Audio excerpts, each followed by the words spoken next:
ఎన్ని కథలు చెప్తివి నువ్వు? కాంట్రాక్టర్లను కొత్తోళ్లను సృష్టిస్తా అంటివి, ఉన్నోళ్ళనే ఊడవికబడుతుంది. 10,000 మందిని కేసీఆర్ తయారు చేస్తే చిన్న చిన్న కాంట్రాక్టర్లు వాళ్ళే నీలాగా కోట్లు దోసుకునేటోళ్ళు కాదు, కోట్లు సంపాదించుకునేటోళ్ళు కాదు. చిన్న చిన్నవి తమ కుటుంబాన్ని నడుపుకునేందుకు ఇలా రోడ్డున పడే పరిస్థితి తెచ్చినావు. ఇందులో కడ రోడ్డు ఎక్కే పరిస్థితి. అందుకే రేవంత్ రెడ్డిని, కాంగ్రెస్ ప్రభుత్వాన్ని, ముఖ్యంగా ఎస్సీ ఎస్టీ డిక్లరేషన్ ఇచ్చిన మల్లికార్జున్ ఖార్గే గారిని, లీడర్ ఆఫ్ ఆపోజిషన్ రాహుల్ గాంధీని మనం అడగాలి, రేవంత్ రెడ్డిని కాదు.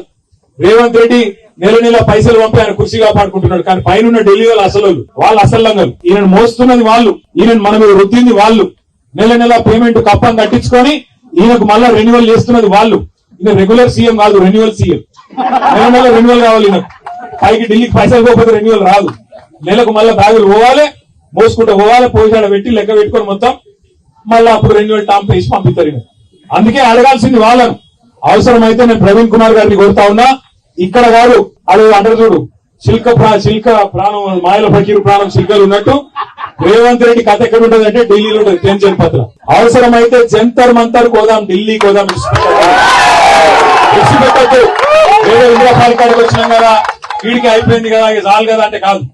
ఖచ్చితంగా జీవో నంబర్ 17 రద్దయ్యేదాకా, రేవంత్ రెడ్డికి బుద్ధి వచ్చేదాకా, వాళ్ళు చెప్పినట్టు ఎస్సీ ఎస్టీ డిక్లరేషన్ లో ఖచ్చితంగా 30% ఎస్సీ ఎస్టీలకు, బీసీ డిక్లరేషన్ లో చెప్పినట్టు 42% బీసీలకు కాంట్రాక్టులు వచ్చేదాకా ఇడిచిపెట్టద్దు. రాహుల్ గాంధీని, మల్లికార్జున్ ఖార్గేని వదిలిపెట్టకుండా పోరాటం చేస్తేనే, చివరి దాకా లక్ష్యం సాధించేదాకా పోరాటం చేస్తేనే అది ధీరోదాత్తుల లక్షణం.